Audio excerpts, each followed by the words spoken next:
నమస్కారం అండి. ఎన్నిక అయిపోయిన తర్వాత ఎంపీగా ఎలక్ట్ అయిన తర్వాత ఫస్ట్ టైం నియోజకవర్గానికి వచ్చాం.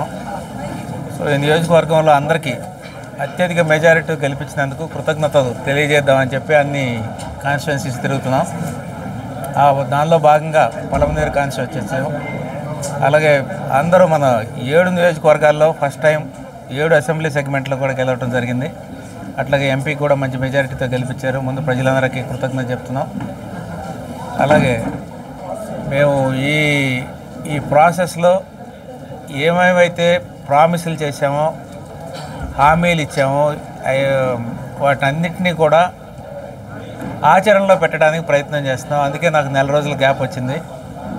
మీ అందరికీ తెలుసు, మేము ఉద్యోగ కల్పన చేయడానికి, అట్లాగే ఏదైనా పరిశ్రమలు చిన్న యూనిట్లు స్థాపించేస్తామని చెప్పి అందరికీ చెప్పున్నాం. అట్లాగే ఒక యూనివర్సిటీ, స్టేట్ యూనివర్సిటీ తెస్తామని కూడా చెప్పున్నాం. అట్లాగే ఒక స్కిల్ డెవలప్మెంట్ సెంటర్ని కూడా ఇక్కడ పెడతామని చెప్పున్నాం. వీటన్నిటికీ కూడా ఆల్రెడీ ప్రయత్నాలు స్టార్ట్ అయినాయి. మేము అక్కడ దానికి సంబంధించిన కన్సర్న్ మినిస్ట్రీ ఆఫ్ వీళ్ళకి, ఎంఎస్ఎంఈకి, డిఫెన్స్ మినిస్టర్ని, ఫినాన్స్ మినిస్టర్ని, తర్వాత అట్లాంటి మినిస్టర్ని అందరం 10 మందిని కలిసి మన అవసరాలు ముందు ప్రథమంగా లెటర్స్ ఇవ్వడం జరిగింది. నా తరఫున, మన స్టేట్ తరఫున, మన స్టేట్ అవసరాలు ప్లస్ మన చిత్తూరు నియోజకవర్గ అవసరాల గురించి లెటర్ ఇవ్వడం జరుగుతుంది. అయితే దీనికి అంతటికి ఒక ప్రాసెస్ ఉంటుంది. మనం ఇవ్వటము, వాళ్ళు వెంటనే మనకి ఇవ్వటం ఉండదు. ఈ ప్రాసెస్ ఏంటంటే కలెక్టర్ని ఒక యూనిట్గా తీసుకుంటారు వాళ్ళు. ఏ దీనిలో అయినా నియోజకవర్గంలో ఆ డిస్ట్రిక్ట్ కలెక్టర్ మనం చెప్పదలుచుకున్నదంతా మనకి ఏం కావాలనేది ఒక ప్రాజెక్ట్ రిపోర్ట్ లాగా కలెక్టర్ వాళ్ళ ఆఫీసర్లతో తయారు చేసి ప్రపోజల్ పంపిస్తే, స్టేట్ మినిస్ట్రీకి పంపిస్తే, స్టేట్ మినిస్టర్ ఫార్వర్డ్ చేస్తే సెంట్రల్ మినిస్టర్లో అవుతుంది. అది అక్కడ మళ్ళీ ఒకసారి మనం ఆ టైంలో వెళ్ళిపోయి వాళ్ళని ఇంప్రెస్ చేసి మనం దానికి సంబంధించిన శాంక్షన్సే కాకుండా సబ్సిడీతో కూడిన ఫండింగ్ కూడా తెచ్చుకోవాల్సిన అవసరం ఉంది. ఎందుకంటే మన రాష్ట్రంలో ఫండింగ్ పరిస్థితి, ఆర్థిక పరిస్థితి చాలా మిజరబుల్గా ఉంది. అందరికీ తెలుసు, ఈయన జగన్ గారు చేసిన పనులకి ఇప్పుడు అసలు ఎటు పోని పరిస్థితి ఉంది. కాబట్టి ఫండింగ్ ప్లస్ సబ్సిడీతో కూడిన శాంక్షన్ కూడా మనం తెచ్చుకోవాల్సి ఉంది. ఆ ప్రయత్నంలో ఈ 2-3 రోజులు నేను చిత్తూరులో ఉంటున్నాను. అట్లాగే కలెక్టర్ గారితో కూడా ఈ ప్రపోజల్స్ అన్నీ నేను అక్కడ ఏం చెప్పానని చెప్తున్నాను. ప్రపోజల్స్ తయారు చేసి వెంటనే వితిన్ 15-20 డేస్లో పంపిస్తే స్టేట్ గవర్నమెంట్ నుంచి పైకి వెళ్తే ఇక్కడ సెంట్రల్ గవర్నమెంట్లో మళ్ళీ 22 నుంచి సెషన్స్ ఉన్నాయి. ఆ సెషన్స్ అయిపోయే లోపలే నేను అవి కూడా వాళ్ళతో కలిసి వాటిని తీసుకొచ్చే బాధ్యత మేము తీసుకుంటాం. అట్లాగే మ్యాంగో పంట బాగుంది కాబట్టి మ్యాంగో బోర్డు గురించి కూడా ప్రస్తావించాం వ్యవసాయ మంత్రి దగ్గర. అది కూడా ప్రపోజల్స్ ఇవ్వమన్నాడు. ప్రపోజల్స్ అంటే 360 డిగ్రీ ప్రపోజల్ కావాలి. మాకు ఇది కావాలి కాదు, దానికి సంబంధించిన ల్యాండ్, దానికి ఎందుకు అవసరం, ఎన్ని హెక్టార్లో మనం పండిస్తున్నాం, ఎంత టన్స్ మనం గుజ్జు తయారు చేస్తాం, ఇదంతా కావాలి. తర్వాత ఏమి ఫ్లక్చువేషన్స్ వస్తున్నాయి, రైతులకును ఫ్యాక్టరీస్కి మధ్య ఏంటి డిఫరెన్స్ ఆఫ్ ఒపీనియన్ ఎందుకు వస్తుంది, ఇవన్నీ ఫ్లక్చువేషన్ మేనేజ్ చేయడానికి we need a bank board. అన్నీ అది చూసుకుంటుంది.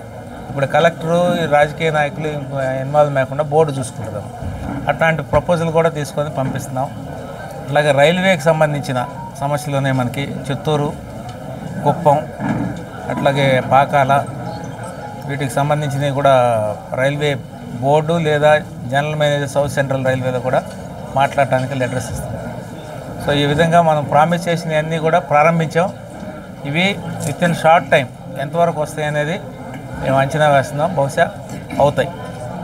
అయిపోయిన తర్వాత మళ్ళీ మనం ఇక్కడ నుంచి ముందుకెళ్లాల్సి ఉంటుంది. అట్లాగే ఇక్కడున్న విద్యావంతులు ఎవరైతే మేము చిన్న పరిశ్రమలు పెట్టుకున్నారని వాళ్ళకి ఇంట్రెస్ట్ ఉండాలి. మేము ఇంట్రెస్ట్ చూపిస్తే వచ్చేది కాదు ఇది. దీనికి సంబంధించిన లిటరేచర్ అంతా, డిఫెన్స్ కాంపోనెంట్స్ లిటరేచర్ అంతా డిఫెన్స్ మినిస్ట్రీలో అడిషనల్ సెక్రటరీ ఇస్తున్నారు నాకు. అది నేను ఇక్కడ మా కంప్యూటర్లో పెట్టి అందరికి సప్లై చేస్తాను. మీకు ఏది ఇంట్రెస్ట్ ఉంది దాని ప్రకారం మనకున్న ఒకే అదృష్టం ఏంటంటే ఏపీఐఏసీ ల్యాండ్ ఆల్రెడీ అలాట్మెంట్ చేసి మీకు ఇండస్ట్రియల్ ఎస్టేట్ ఉంది. అమర్నాథ్ గారు ఇండస్ట్రీ మినిస్టర్ ఉన్నప్పుడు చేసినవి ఉన్నాయి. దానిలో ఎంతవరకు దీనికి తీసుకోగలం, చిన్న యూనిట్లు పెట్టుకుని ఎంతమందికి ఎంప్లాయ్మెంట్ అంటే ఇక్కడ నుంచి ప్రపోజల్ రావాలి. మన నియోజకవర్గం అంతా అదే చెప్తున్నాను, యూత్ అంతా మీకు ఏది ఇంట్రెస్ట్ ఉందో అది ప్రపోజల్ తీసుకొస్తే ఆ ప్రపోజల్ కలెక్టర్ గారి చేత ప్రపోజ్ చేసి దీన్ని ప్రాక్టికల్గా వైబుల్ చేద్దామని మా ఉద్దేశం. సో అట్లా ప్రయత్నాలు జరుగుతున్నాయి. లోకల్కి సంబంధించి ఎక్కడెక్కడ ఎమ్మెల్యేలు 7 ఎమ్మెల్యేలు గెలిచారు కాబట్టి ఆ సమస్యలను వాళ్ళు చూస్తున్నారు. సెంట్రల్ స్కీమ్స్, సెంట్రల్కి సంబంధించిన ఇంటర్ఫియరెన్స్ చూస్తే నేను అక్కడ చూస్తున్నాను. అలాగే చంద్రబాబు గారు కూడా యాజ్ ఎ సీఎం ఇంతకు ముందులాగా ఎంపీలని అట్లా వదలట్లేదు. ప్రతి ఎంపీకి ఏ మినిస్టర్లు అక్కడ, ఏ మినిస్టర్లు ఇక్కడని మ్యాపింగ్ పెడుతున్నారు. పెట్టి పనిని అసెస్ చేస్తారు. ఇప్పుడు మీరు అక్కడ నుంచి ఏం చేశారు, ఇక్కడ నుంచి చేశారు, ఈ మ్యాపింగ్ చేసి మీకు అసైన్ చేసిన పనిలో మీరు ఏం రిజల్ట్ చూపించారని మాకు కూడా గ్రాఫ్ పెట్టబోతున్నారు. కాబట్టి ఏ ఎంపీ ఖాళీకి కూర్చోడానికి ఉండదు, అందరికీ అభివృద్ధి కనపడుతుంటుంది. దాని తర్వాత ఎంపీ లాట్స్ ఒకటి ఉన్నాయి మాకు. అది కూడా ప్రతి నియోజకవర్గంలో ఏమేమి డ్రైనేజీ, పర్టికులర్గా డ్రైనేజీ ప్రాబ్లమ్స్ ఎక్కడున్నాయి, తర్వాత చిన్న చిన్న రిపేర్ల ప్రాబ్లమ్స్ ఎక్కడున్నాయి, వాటర్ ట్యాంక్స్ ప్రాబ్లమ్స్ ఎక్కడున్నాయి, తర్వాత బాత్రూమ్స్, లెట్రిన్స్ ప్రాబ్లమ్స్ ఎక్కడున్నాయి, పర్టికులర్లీ ఎస్సీ కాలనీస్, ముస్లిమ్స్ ఎక్కడైతే బిలో పావర్టీలో ఉన్నారో అవన్నీ కూడా నా దగ్గరికి ప్రపోజల్ తీసుకొస్తే నేను ఈ కలెక్టర్ ద్వారా మీకు చేపించేస్తాను.